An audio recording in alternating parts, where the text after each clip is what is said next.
जय हिंद दोस्तों। RP target education के यूट्यूब चैनल में आप सभी का स्वागत है। दोस्तों आज हम लोग देखेंगे एमएसडीयू आजमगढ़, वीर बहादुर सिंह पूर्वांचल विश्वविद्यालय जौनपुर, इसके अलावा अन्य यूनिवर्सिटी से आप बीएड यानी किसी भी यूनिवर्सिटी से बीएड कर रहे हैं तो बीएड के अंतर्गत किसी भी यूनिवर्सिटी के बीएड के अंतर्गत इंक्लूसिव एजुकेशन समावेशी शिक्षा आपको किसी न किसी सेमेस्टर में जरूर पढ़ना है। तो आप अपने यूनिवर्सिटी और सेमेस्टर के अकॉर्डिंग देखेंगे कि समावेशी शिक्षा अगर आपका सिलेबस है, यूनिवर्सिटी कोई भी हो, सेमेस्टर कोई भी हो, तो ये सिलेबस पाठ्यक्रम जो है आपके लिए महत्वपूर्ण होगा और वही पाठ्यक्रम होगा जो ये पढ़ाया जा रहा है, जो ये वीडियो है। तो दोस्तों इस चैनल पर अगर आप नए हैं तो चैनल को सब्सक्राइब करके बेल आइकन को दबा लेंगे, क्योंकि इस चैनल पर देखा जाए तो किसी भी यूनिवर्सिटी के अंतर्गत आप बीएड कर रहे हैं तो यहाँ पर सिलेबस सारे यूनिवर्सिटी के सिलेबस यानी जो भी पेपर है सारे पेपर कंप्लीट कराए जाते हैं, वो भी आपको बिल्कुल फ्री में। तो दोस्तों यहाँ पर हम लोग देखेंगे एमएसडीयू आजमगढ़ यूनिवर्सिटी के अंतर्गत BEd second semester paper number 3 के अंतर्गत ये समावेशी शिक्षा हम देख रहे हैं। ठीक है, यहाँ पर सिलेबस होगा आपका, सिलेबस यानी पाठ्यक्रम, आपको पढ़ना क्या है। ठीक है, सबसे पहले तो हमें ये जानकारी होनी चाहिए कि जो हमारा समावेशी शिक्षा बुक है उसके अंतर्गत हमें पढ़ना क्या है, कौन कौन से टॉपिक पढ़ना है। ठीक है, तो उसी के अंतर्गत ये पहला टॉपिक आपको पढ़ना है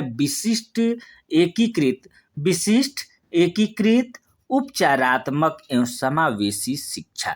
दोस्तों विशिष्ट शिक्षा क्या कहलाता है, एकीकृत शिक्षा क्या कहलाती है, उसके बाद उपचारात्मक शिक्षा और समावेशी शिक्षा क्या कहलाती है, इसके क्या परिभाषाएं हैं, क्या इसका उद्देश्य है, क्या इसका महत्व है, क्या इसका लाभ है, क्या इसकी हानि है, इत्यादि ये सारे के सारे पॉइंट आपको पढ़ना होगा। तो दोस्तों ये वीडियो आपके लिए बहुत महत्वपूर्ण होती है, क्योंकि हम लोग इसी वीडियो में पूर्ण रूप से अगर ये सिलेबस आप समझ जाते हैं तो ये समझिए कि आपको 50% आपका क्लियर हो जाता है। ठीक है, नेक्स्ट पॉइंट जो है आपको पढ़ना है समावेशी शिक्षा के अनुकूल कक्षा का निर्माण एवं अवरोधन। समावेशी शिक्षा के अनुकूल कक्षा का निर्माण एवं अवरोधन। दोस्तों यहाँ पर थोड़ा सा हम बताना चाहेंगे कि जो ये विशिष्ट शिक्षा लिखा हुआ है तो विशिष्ट शिक्षा के अंतर्गत जो दिव्यांग बच्चे होते हैं, ठीक है, यानी सभी प्रकार के, चाहे वो दिव्यांग बच्चे हों चाहे सामान्य बच्चे हों, ठीक है, सभी प्रकार के बच्चों को एक साथ एक छत के नीचे एक शिक्षक के माध्यम से, एक टीएलएम के माध्यम से जो पढ़ाई होती है उसे हम समावेशी शिक्षा कहते हैं। और विशिष्ट शिक्षा के अंतर्गत केवल दिव्यांग बच्चे यानी किसी भी प्रकार के दिव्यांग, चाहे वो मानसिक मंद बच्चे हों, चाहे श्रवण दिव्यांग बच्चे हों जो सुन बोल नहीं सकते हैं, चाहे न देख पाने वाले दृष्टि दिव्यांग बच्चे हों, ये जो विशिष्ट विद्यालय होता है, विशिष्ट विद्यालय में विशेष शिक्षक के माध्यम से विशेष बच्चों को विशेष टीएलएम के द्वारा, टीएलएम, ठीक है, टीएलएम हो सकता है कहीं आपको देखने के लिए मिल जाए, इसलिए हम बता दे रहे हैं, आप लोग ध्यान रखिएगा। टीचिंग लर्निंग मटेरियल यानी शिक्षण सामग्री होता है, पढ़ाने का शिक्षण सामग्री होता है। ठीक है, टीएलएम टीचिंग लर्निंग मटेरियल, तो टीएलएम के द्वारा पढ़ाया जाता है, वो विशिष्ट शिक्षा कहलाता है। ठीक है, एकीकृत शिक्षा क्या कहलाती है दोस्तों, एकीकृत शिक्षा के अंतर्गत जो सामान्य विद्यालय में दिव्यांग बच्चों को भी पढ़ाया जाता है, जैसे सामान्य विद्यालय में दृष्टि दिव्यांग बच्चे को भी पढ़ाया जाता है, एक ही टीचर पढ़ाता है, लेकिन कुछ घंटे के लिए, 1 घंटे के लिए इनको अलग से कुछ शिक्षण प्रशिक्षण दिया जाता है विशेष क्षेत्र में। ठीक है, जैसे मान लीजिए कि दृष्टि दिव्यांग बच्चा है तो सामान्य बच्चों के साथ तो हम पढ़ाएंगे, लेकिन 1 घंटे के लिए क्या करेंगे कि इसको अलग से एक क्लास दे देंगे, एक दृष्टि दिव्यांग ब्रेल लिपि पढ़ा देंगे। ठीक है, तो एकीकृत शिक्षा के अंतर्गत आता है। ठीक है, नेक्स्ट जो आपका पॉइंट है इसमें देखेंगे, नेक्स्ट जो पॉइंट हो जाता है ये श्रवण बाधित। तो दोस्तों श्रवण बाधित का मतलब क्या होता है, श्रवण बाधित होने के कारण क्या है, श्रवण बाधित का महत्व क्या है, श्रवण बाधित बच्चों की शिक्षा, श्रवण बाधित बच्चों के जो श्रवण बाधित बच्चों के न होने के, जैसे मान लीजिए कि अगर श्रवण बाधित बच्चा है तो उसको रोकथाम कैसे रोका जा सकता है, इत्यादि सारे के सारे पॉइंट हम लोग एक एक करके देखेंगे। उसी क्रम में हम लोग देखेंगे दोस्तों ये दृष्टि दिव्यांग बच्चे, ठीक है। तो दृष्टि दिव्यांग बच्चों की शिक्षा कैसे कराई जाती है, ठीक है। दृष्टि दिव्यांग होने के कारण कौन कौन से कारण है, जैसे जन्म के पहले के कारण, जन्म के पहले जैसे मान लीजिए कि बच्चा अगर गर्भ में रहता है तो उसे चोट लग जाती है, माता आयरन की गोली का कमी, आयरन की कमी हो जाती है, प्रोटीन की कमी हो जाती है, माता नशीली पदार्थ का सेवन करती है, ठीक है, माता द्वारा ज़्यादा एक्सरा अल्ट्रासाउंड कराना, ये सारे के सारे कारण होते हैं। तो जन्म के पहले के कारण, जन्म के समय और जन्म के बाद, ये 3 टाइमिंग होती है जो कि दिव्यांगता को बढ़ावा देती है। बढ़ावा नहीं, इसको हम कहेंगे कि 3 कारक है जिस स्थिति में दृष्टि दिव्यांग होने के या श्रवण दिव्यांग होने के कारण होते हैं। इसको भी हम लोग एक एक करके समझेंगे, ठीक है। नेक्स्ट जो पॉइंट होता है दोस्तों, शारीरिक विकलांग बालक। दोस्तों एक बात और है कि विकलांग शब्द नहीं कहना है और नहीं लिखना है, ठीक है। आप लोग दिव्यांग शब्द ही यूज करेंगे, ठीक है, दिव्यांग शब्द ही यूज करेंगे। नेक्स्ट जो पॉइंट हो जाता है प्रतिभाशाली बालक। दोस्तों प्रतिभाशाली बालक क्या कहलाते हैं, इसके बारे में आपको पढ़ना होगा। उसके मानसिक मंद बच्चे क्या होते हैं, इसके बारे में हमें पढ़ना है। तो मानसिक मंद बच्चे कैसे होते हैं, आप लोग देखे होंगे क्लास में, जो क्लास में होते हैं जैसे 30 बच्चे हैं तो उसमें से 2-3 ये बच्चे ऐसे होते हैं जो कि बिल्कुल बच्चों से अलग अलग कटे छटे रहते हैं। उसके बाद से पढ़ाइए, आप कुछ भी पढ़ाइए वो ध्यान नहीं देते हैं। कुछ इस तरीके से देखने से ही पता चल जाता है कि ये मानसिक मंद बच्चे हैं, ठीक है। उसके बाद से देखिए मानसिक मंदता में एक मानसिक रोगी होता है, एक मानसिक मंद होता है। तो ये दोनों हम लोग जब क्लास करेंगे तो एक एक करके हम लोग देखेंगे, ठीक है। नेक्स्ट जो पॉइंट है प्रमस्तकीय क्षति एवं ऑटिज्म। ये दोनों पॉइंट अगर देखा जाए तो ऑटिज्म में भी पूछ देता है कहीं कहीं कि ऑटिज्म से आप क्या समझते हैं, ऑटिज्म बच्चे क्या कहला, ऑटिज्म की शिक्षा। तो प्रमस्तकीय क्षति या प्रमस्तकीय पक्षाघात भी होता है और ऑटिज्म, ये सारे शब्द आपको देखने के लिए मिल सकते हैं। तो ये दोस्तों ऑटिज्म यानी स्वालीनता, इसको हिंदी में स्वालीनता कहते हैं, ठीक है। स्वालीनता, ये बच्चे अपने आप में क्या रहते हैं, लीन रहते हैं, ठीक है। ये बच्चे जो स्वालीनता वाले बच्चे होते हैं, ऑटिज्म वाले बच्चे होते हैं, ये अपने आप में ही लीन रहते हैं। इसको भी हम लोग वीडियो के माध्यम से पूर्ण रूप से पढ़ने का प्रयास करेंगे। नेक्स्ट जो पॉइंट है इसमें आपका है अधिगम बाधित बालक यानी लर्निंग डिसेबिलिटी बच्चे के बारे में आपको पढ़ना है।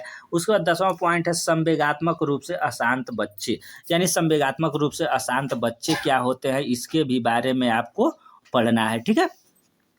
नेक्स्ट जो पॉइंट है सामाजिक असुविधात्मक बच्चे, यानी सामाजिक असुविधात्मक बच्चे क्या कहलाते हैं, इसके बारे में हम लोगों को देखना है। 12 पॉइंट है पिछड़े बालक, यानी पिछड़े बालक क्या कहलाते हैं।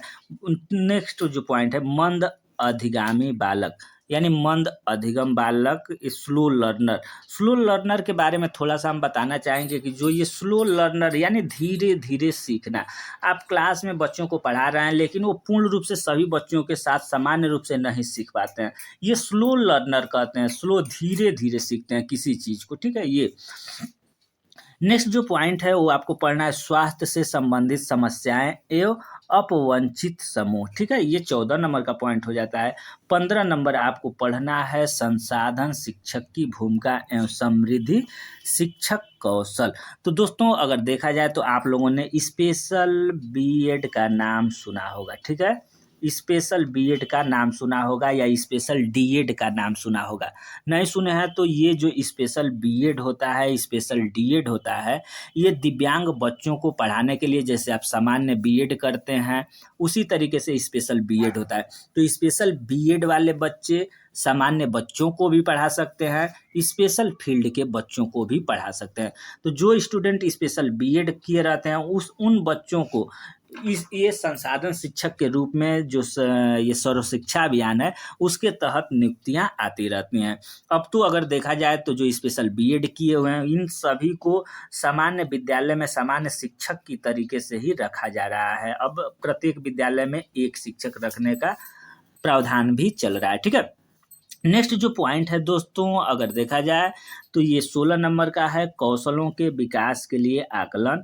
17 नंबर है अनुदेशनात्मक उद्देश्य में अनुकूलन अनुकूलन ठीक है। उसके बाद पाठ्य सहगामी क्रियाएं। दोस्तों ये सहगामी क्रियाएं अगर देखा जाए तो पाठ्य सहगामी क्रियाएं होती हैं जिसमें बच्चों को पढ़ाने के साथ साथ खेल कूद या अन्य तरीके से पढ़ने के साथ साथ जो क्रियाएं हम लोग कराते हैं वो पाठ्य सहगामी क्रियाएं कहलाती हैं, ठीक है। वो पाठ्य सहगामी क्रियाएं कहलाती है। नेक्स्ट जो पॉइंट है, विशिष्ट बालकों के लिए पाठ्यक्रम अनुकूलन एवं मूल्यांकन। दोस्तों यहाँ पर अगर देखा जाए तो ये भी जो टॉपिक है ये विशिष्ट प्रकार के जो बच्चे होते हैं, जैसे मान लीजिए कि श्रवण दिव्यांग बच्चा हुआ, तो श्रवण दिव्यांग अगर बच्चा है तो उसके लिए जो पाठ्य पुस्तक होगा, जो विषय होगा, जो किताब होगा, उसमें हमें अनुकूलन करना होगा। किसके अनुसार?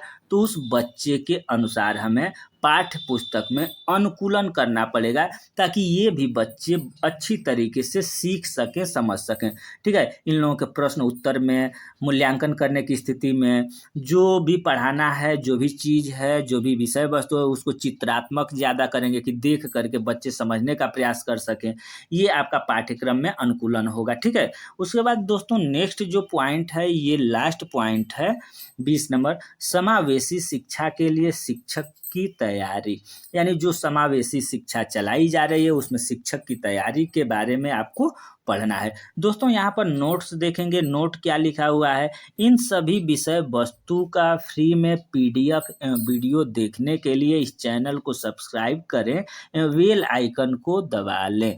दोस्तों अगर आप को कुछ नहीं, कहीं कोई भी पैसा नहीं खर्च करना है, केवल आपको करना क्या है कि इस चैनल के साथ अगर जुड़ जाते हैं तो आप के लिए ये देखा जाए तो बीएड कंप्लीट से लेकर के सीटेट तक आपके साथ ये चैनल खड़ा रहेगा, ठीक है। तो इस चैनल पर नए हैं तो चैनल को सब्सक्राइब करके बेल आइकन को दबा लेंगे, जिससे कि ये जो सारे सिलेबस आप देख रहे हैं बीएड के चाहे सीटेट के, आपको समय समय से उपलब्ध होते रहें। धन्यवाद।